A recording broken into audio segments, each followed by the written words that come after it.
Hello and welcome to your preview of Super Rugby Round 3. It's an exciting one. It's a very close table at the moment. I'm Christy, Doran, and joining me to run you through all the team news is Nick Wasiliev, also from the Raw. Nick, thanks for joining this Thursday afternoon. Thank you very much for having me. And wow, what a round of super what a super round that we got. It was definitely kind of threw all of our tips into haywire. And I will say tipping this week was a lot more difficult, but it's the right sort of problem to have, isn't it? It's exactly what you want to experience, a little bit of a doubt. You don't want to go into a game, or too many games anyway, with a preconceived idea of who's going to win.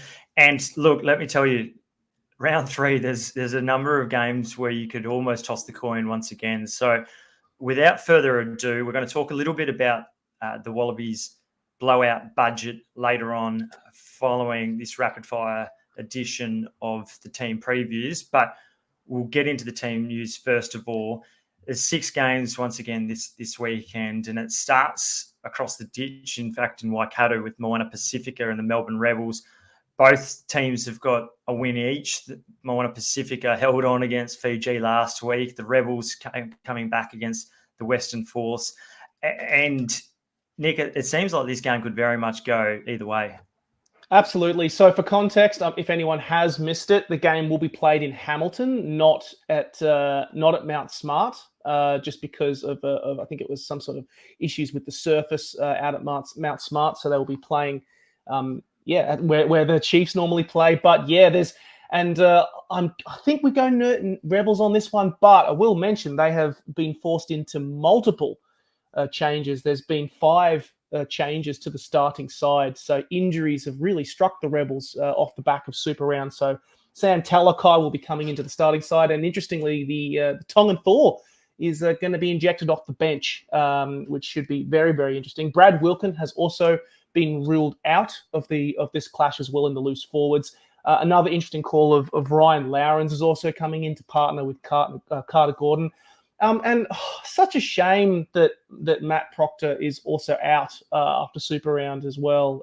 He was looking really, really good, I thought, in that performance against the Force. But Felipe Daugunu will shift back into the midfield while Jake Strawn will come on in fullback. And interestingly, Andrew Kellaway shifted to the wing, which is a very interesting call. I thought he was doing quite well at fullback.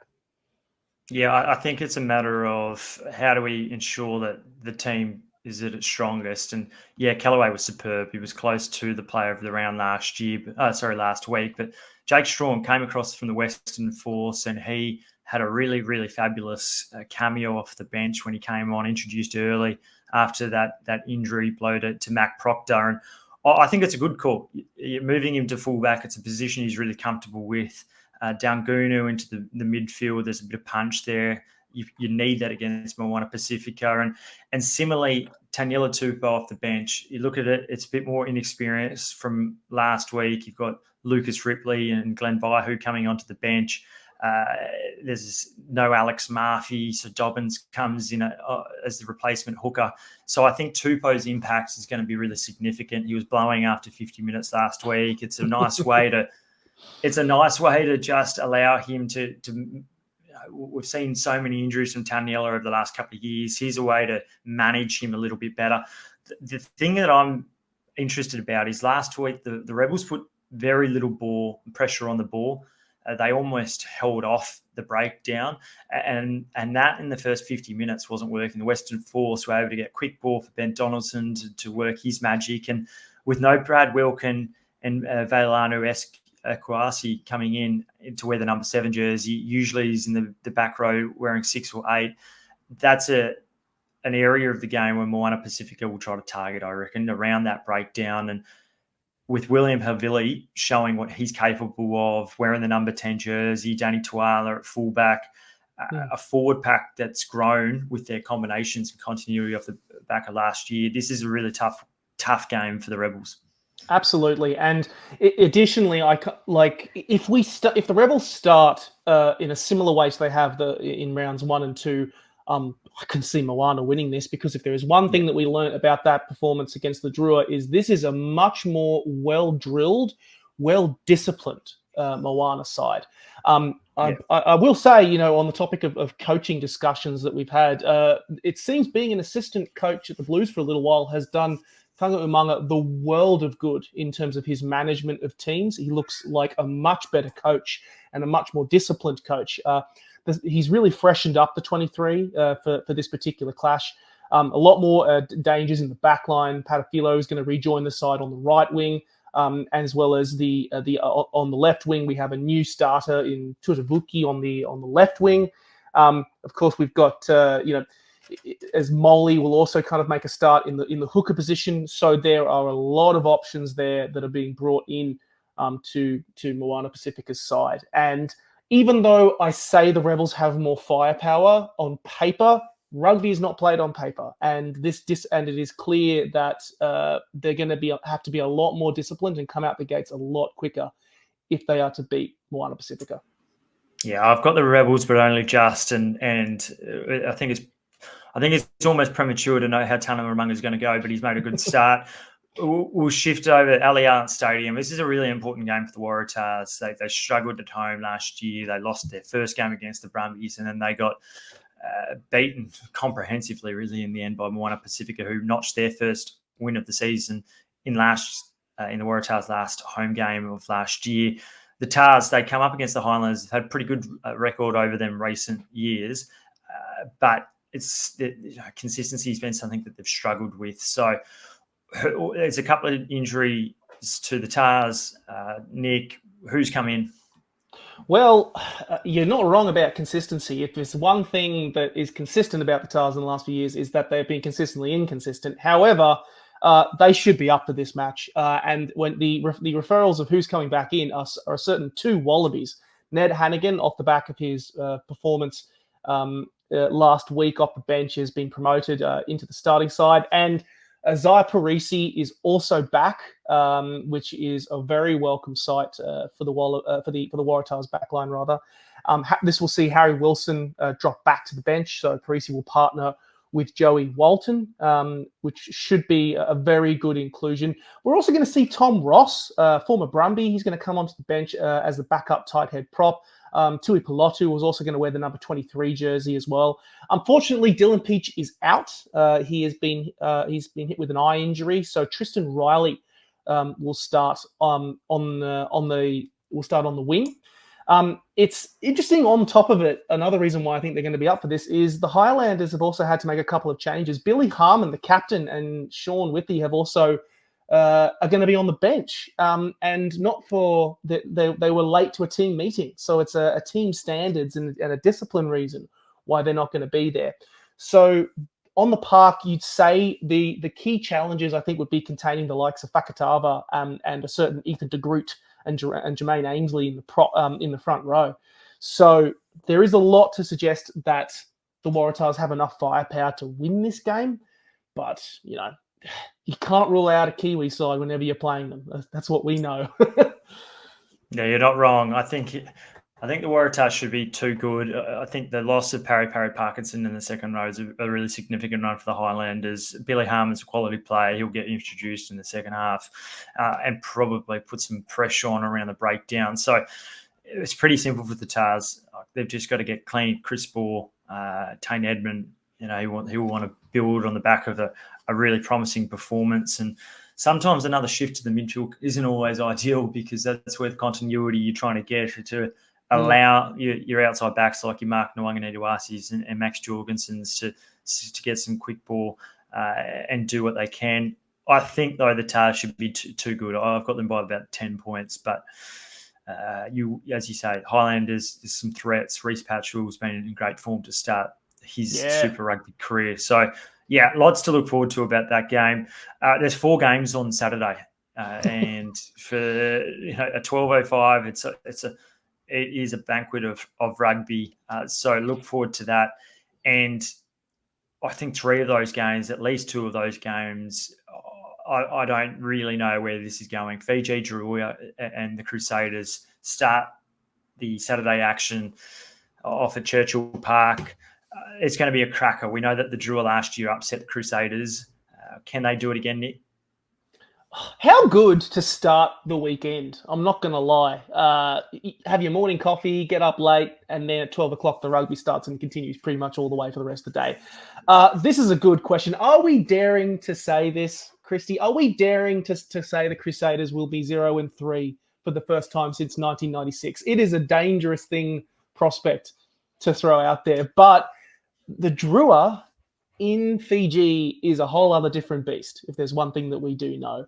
And God, I mean, I'm definitely got egg on my face right now with my predictions at the start of the year.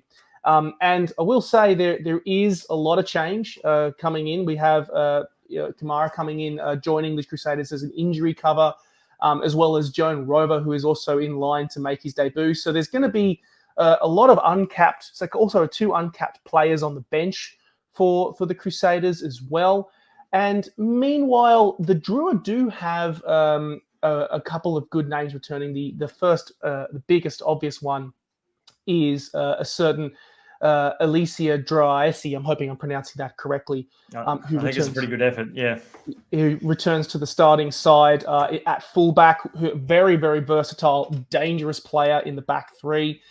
We're also going to see a couple more names, Kuri Drua and Mira, as well as Hateti also coming back into for their first starts of the season. It's a tough one to call this. It's a very tough one because the Crusaders will be desperate for a win, and they still have a lot of talent in that squad. But my heart's saying Drua. My heart is saying Drua that they'll grab their first win. So you're backing the Drua, are you?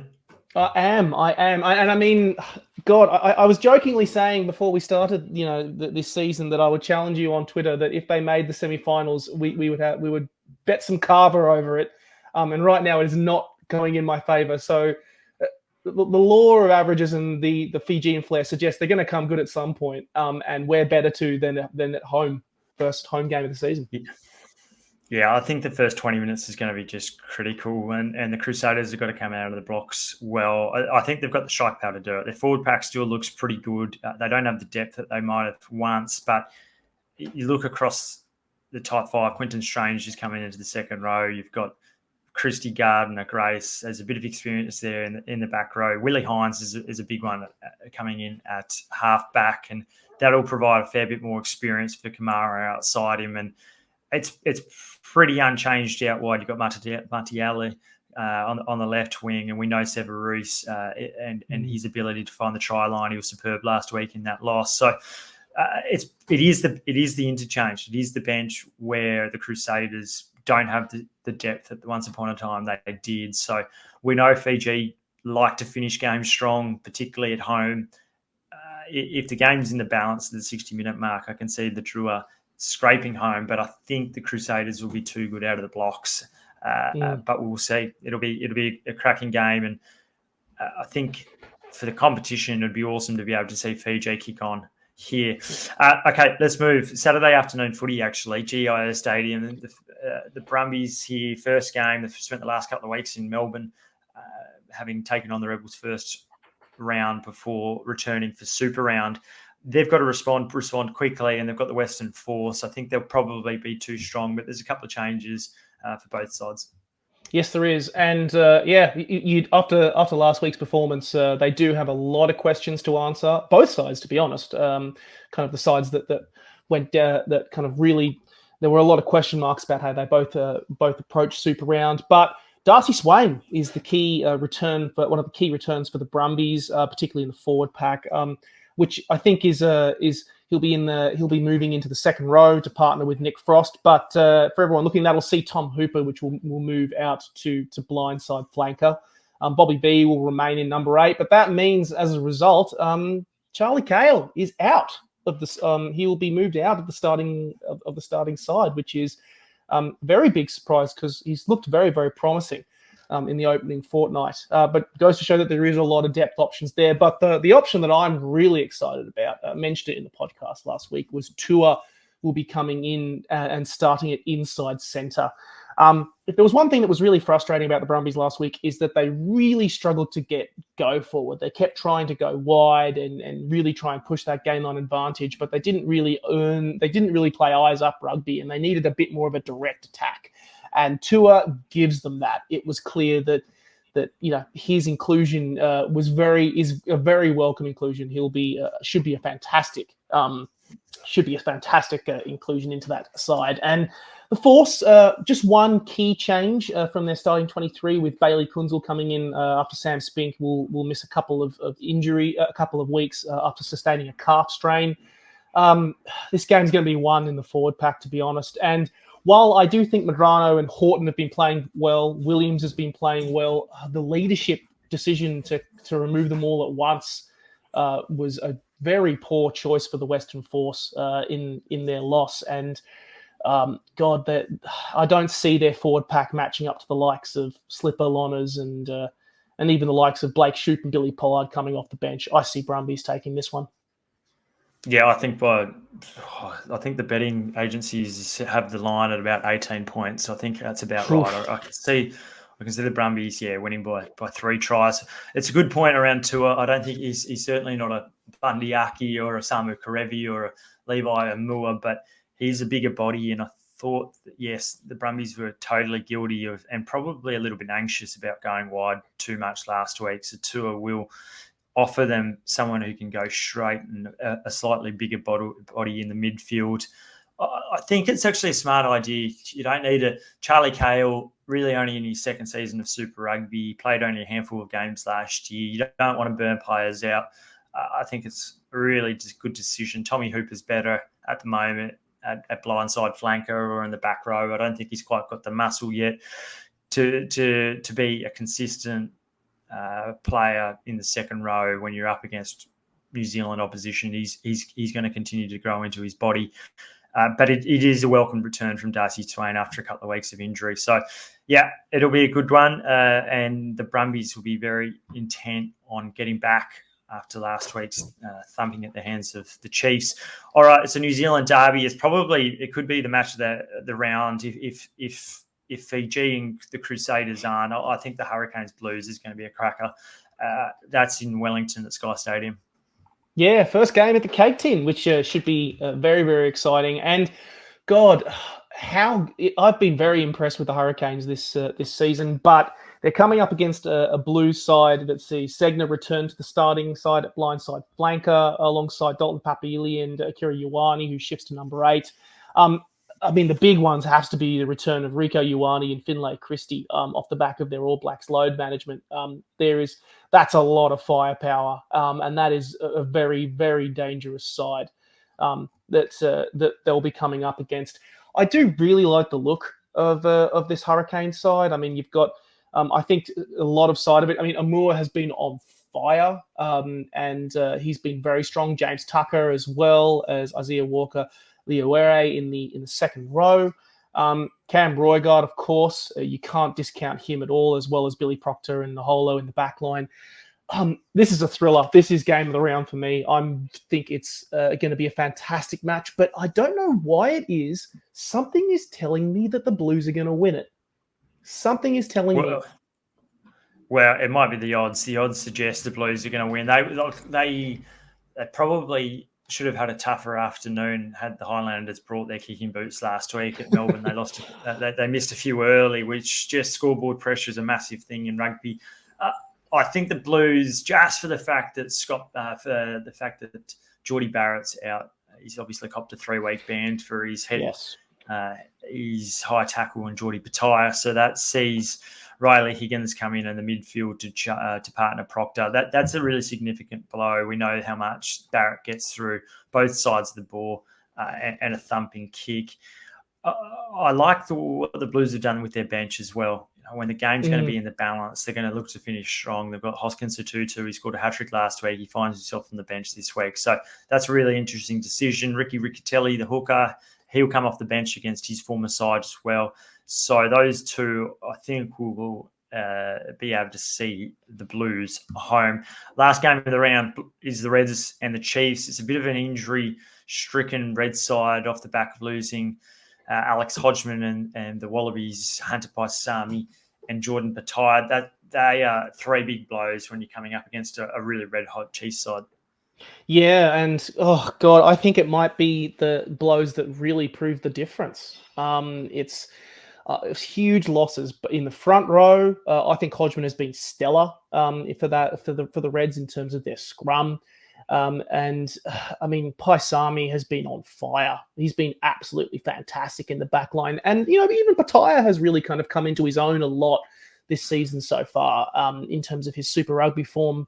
But Isaac Henry will come in for Paisami. Jock Campbell will shift to the wing, which allows Matt Greeley, who will return to the starting side. As a result, we'll see Fagahisi were promoted to the starting side at loose head prop.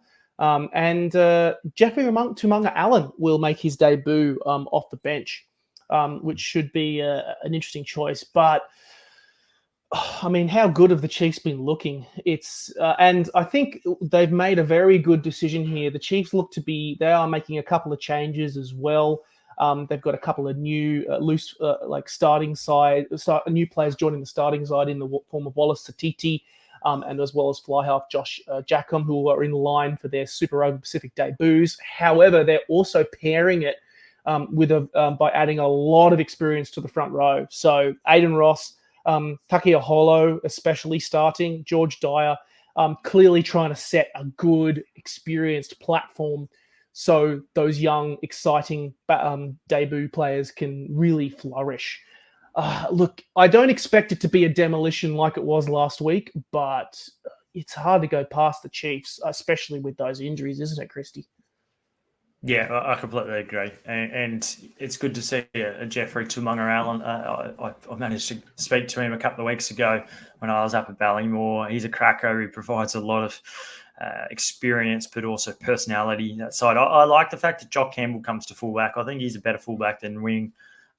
And Isaac Henry is really highly regarded by the Reds. He has been for a number of years, but injuries have plagued his progress. But unchanged in the harms, that's a boost for them. But yeah, the Chiefs, it's a stronger looking type five when you are, Sammy Soni Tokiar, who's come off the bench the last couple of weeks, and now with him starting.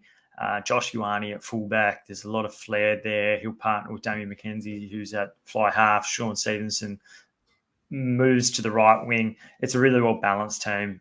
I think the Chiefs win by a couple of tries, but it would have been fascinating to see how the Reds would have perhaps gone, and I still think that they'll be in the game for 50 minutes. But losing Paisami, I think in particular, is a big one. Hodgman with his work rate and ability at the ruck. The ruck is what the Reds have got to contain. The Brumbies didn't do it last week. So, yeah, it'll be – I think they're about 4 to lot outside as the Reds, so it probably is a fair enough reflection from what the bookies are suggesting. But it's a big weekend at the moment. The top 3 positions in the Super Rugby table all held by New Zealand teams, with the Chiefs, Hurricanes, Blues. The Reds are the top of the Aussie sides at the moment on 6 points. They picked up a couple of bonus points, which does help. Then the Highlanders, Brumbies, Rebels and the Waratahs round out the rest of the top 8. Moana Pacific, Crusaders, Fiji, Drua, Western Force, the bottom 4.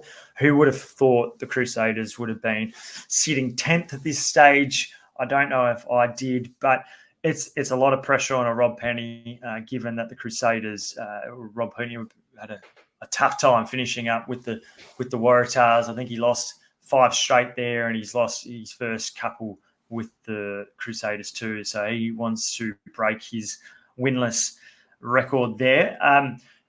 Nick, the other bit of news, and we'll just touch upon this really quickly, the Australian Rugby Australia review was finally, some of the recommendations were revealed. 23 recommendations. To me, a fair bit of buzzwords around culture, a little bit more accountability, trying to explain selection at times, and who's they're trying to explain it to. I'm not sure whether or not it's the players, the public, or perhaps it's, and my understanding is they're going to look to implement a selection panel in there. That wasn't the case with Eddie Jones there last year. He probably acted more as a dictator than a coach. But I wasn't hugely excited about what I saw. And the other bit of information that was revealed was the Wallabies World Cup budget, $2.65 million unapproved blowout.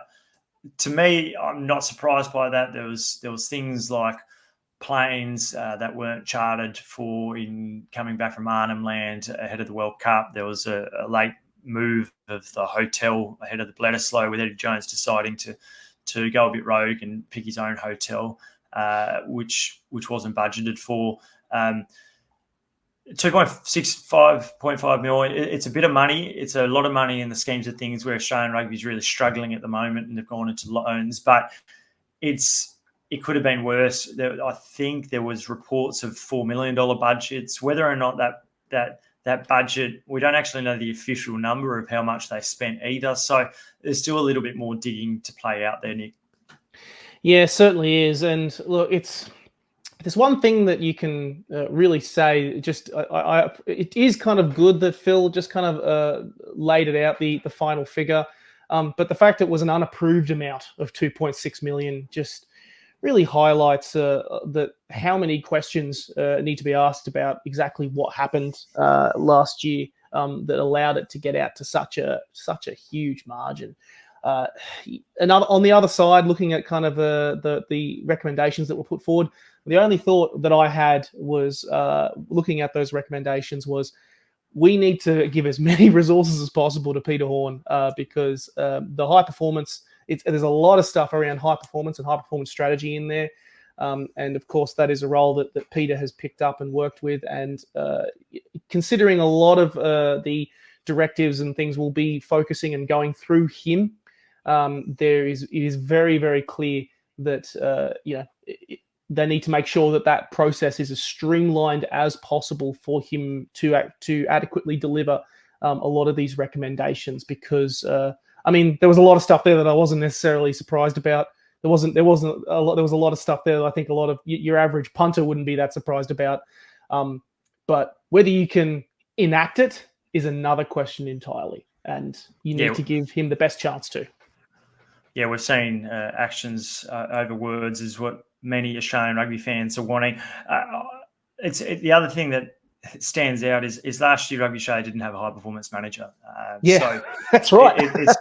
It's not surprising when I think of one of the first comments that Hamish McLennan made. It was really in regards to the Giddo law and whether or not Eddie would be able to pick carte blanche over from players overseas. And Hamish McLennan leaned across the table there at Matraville and said, whatever you want, whatever he wants, rather. And I feel like that's what RA empowered and allowed Eddie Jones to do whatever he wanted, I think, last year. There was no checks and balances. There is going to be that going forward. And with some of the main protagonists no longer there, it's no surprise that some of these things will be able to be ushered through pretty easily, and just common sense sort of things as well. So anyway, that is in the rearview mirror. It's probably puts a really good bow on the Wallabies World Cup campaign. We've seen the doco on Stan. We've now got the recommendations that have come out too. So anyway, on to Super Rugby, round 3, around the corner. Thanks for listening in and tuning in. Nick, thank you for joining for this rapid fire edition of the Raw Rugby podcast as well. Very welcome. And hey, here we go. Round 3, Super Rugby never disappoints. Yeah, it's going to be great, particularly 12:05 on Saturday for 4 games, and Fiji looking for their first win, as are the Crusaders. So please tune in. And of course, check out theraw.com.au for all your information on rugby. Alrighty, cheers.